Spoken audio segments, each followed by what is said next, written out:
Welcome to Pep Talks, a patient experience podcast where we share stories of promise, our culture of connection and care.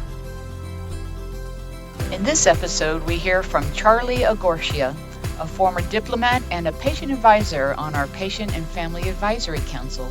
His journey starts with the diagnosis of small cell lung cancer while living in Honduras, which left him feeling lost, scared, and like he didn't have a voice in his care. After transferring his care to Moffitt, Charlie found himself in an environment where he felt empowered and hopeful, with the courage to live each day to its fullest.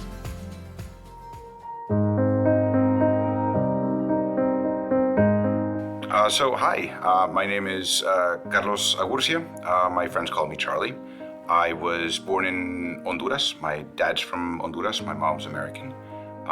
Grew up in Honduras for the most part and had a nice life where I went to law school and had a bunch of odd and end jobs, and then worked as a diplomat for 10 years. And then right around the time I was about to turn 40, I got transferred from Belgium to Honduras, and I was feeling pretty lousy. It kind of hurt whenever I coughed, and eventually it grew to hurt every time I breathed. I went to several doctors over the course of a few weeks, and then right on the same week I turned 40, I was diagnosed with small cell lung cancer, which was not the best 40th birthday present ever. Once that happened, everything moved rather quickly. I don't really remember having many choices. I just remember being told this is what's next, and this is what you have to do next, and this is what you have to do next. So I started treatment in Honduras. It was not the best of experiences, but it was what it was, and it's the only thing that I could do is go through treatment. My tumors were inoperable, so operation wasn't an option. It was just chemo and radiation. And when I went to radiation, I was told that I didn't need radiation right away, contrary to what my oncologist had said, which was very confusing. And I found out later that same day that the real reason they said I didn't need radiation was because the radiation machine was not working. It had broken down. They didn't know who or when it was going to get fixed. Therefore, my health priority was not a priority. It was just not going to happen.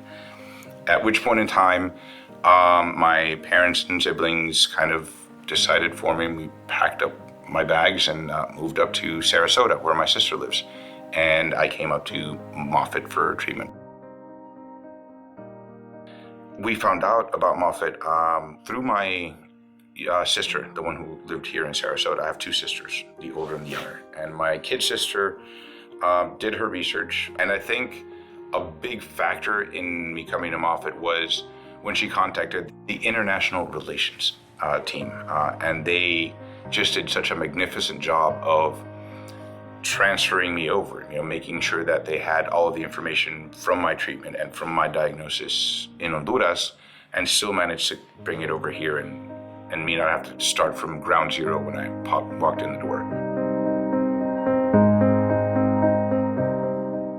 So I wasn't feeling pretty well. I was out of it for the most part. I just felt nauseous and bad and kind of in pain, but not in pain. It's the first time ever I traveled. Having been a diplomat, I traveled all over the world, but I'd never traveled using a wheelchair and, having to not fend for myself. And then I remember the first day that we drove up from Sarasota to Moffitt. And I really had no idea what to expect at this point in time. I remember being scared and confused and not knowing really what was going to happen. I guess I was rolled in by a wheelchair through the front doors of Moffitt, and we were greeted by Gina Almual from the International Relations team. She was literally in the lobby waiting there to greet us. I was astounded. I just looked around at the open spaces, the clean environment, the professional people walking around, and then this woman who managed to smile and yet express concern, which was a very difficult thing to do. I remember Gina's face, And I remember that it made me feel welcome. She spoke to my parents, she introduced herself to me, and it was, I think, the first moment since I'd gotten diagnosed that I thought, hey, maybe there's a chance here that something might actually go the right way. One of the things about Gina that impressed me was her following up. Gina, to this day, and I'm talking to you guys 4.5 years after I rolled into that lobby, Gina is still in contact with me. She always checks up on me, says, "How are you doing, Charlie?" She grabbed hold of me, and she hasn't let go, and I really, really appreciate that. She's awesome. So after I met Gina, or Gina met us in the red lobby, I was wheeled over with my parents in one direction to go get scans and tests and blood work, and my sister kind of walked off in a different direction. I was in the care of my parents, and so she was sort of lost. And that is when she came across a Moffitt employee with a name tag who invited her to patient and family orientation and said, "Come to breakfast." She doesn't remember what she ate, but that there were nurses and patients and caregivers present at this orientation. And she was able to talk to this girl who had lung cancer and was around my age. And she was able to kind of talk to her and get a sense of what she was going through and what she was feeling. And she said it was the first time she started understanding my perspective a little more, because it was a woman who was an independent professional and gotten sick, and they helped her gain an understanding of what the patient experience was and what the caregiver experience was, that really had an incredible effect on the way that she was my caretaker. And let me tell you, I was not the best patient. I was mean to her.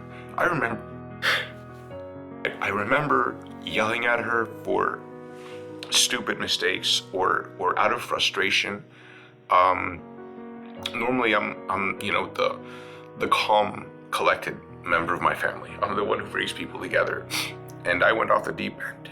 And she bore a large brunt of the worst parts that a cancer patient can produce.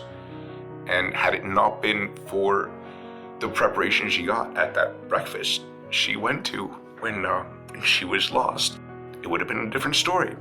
And I mean, I'm grateful to her for her amazing, incredible just performance, work, care, follow-up.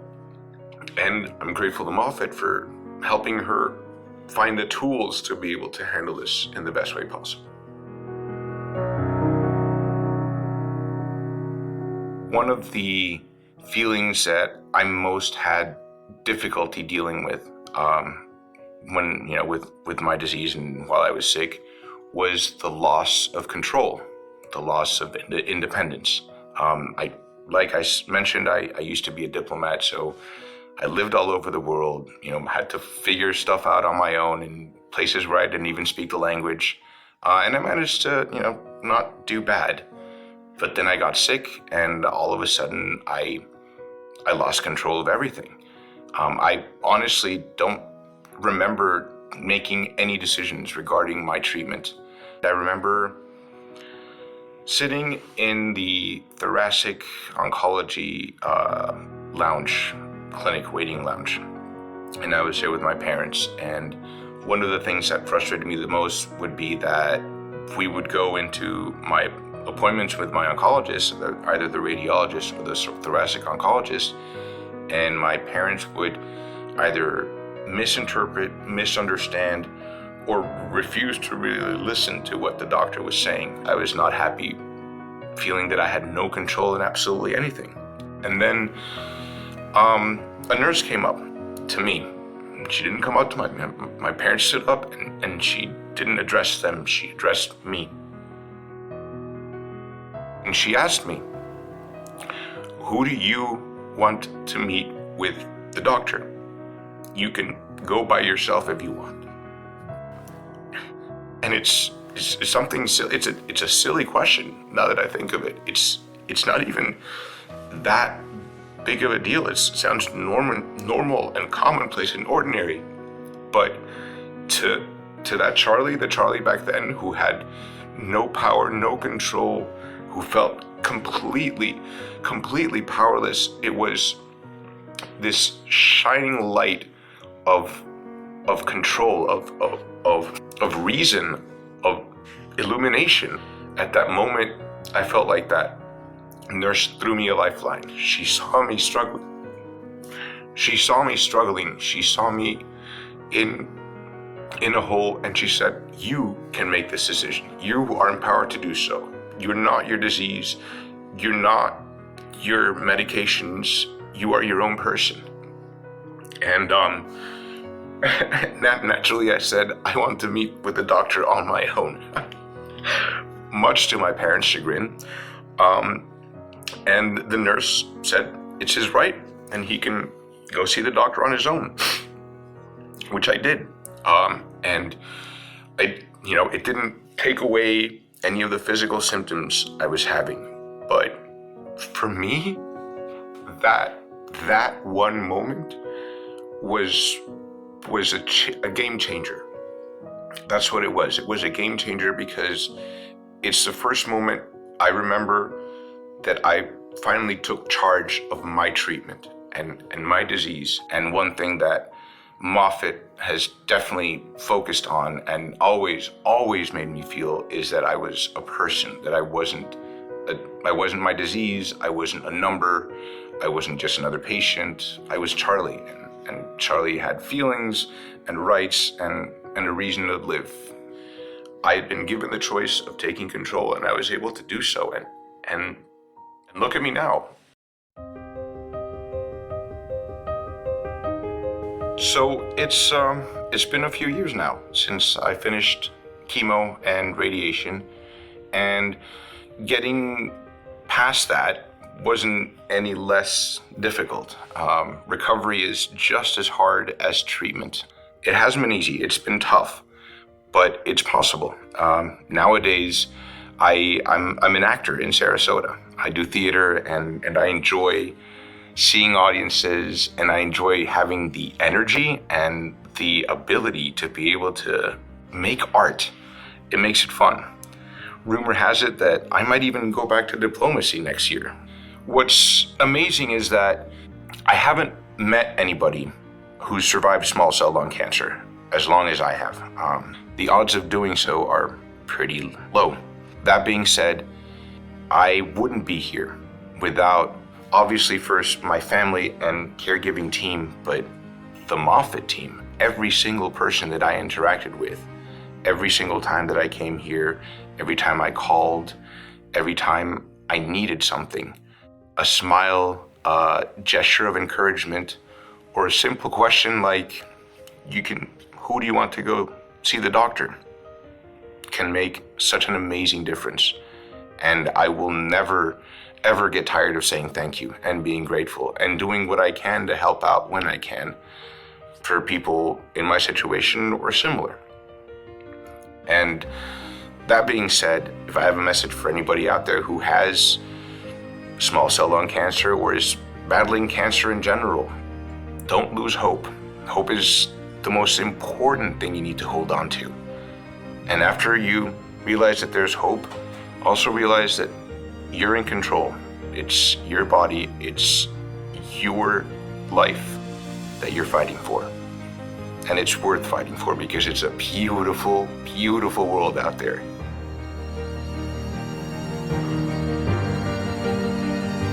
Thanks so much for listening. We hope you'll join us for our next episode of Pep Talks. Until then, keep living the promise.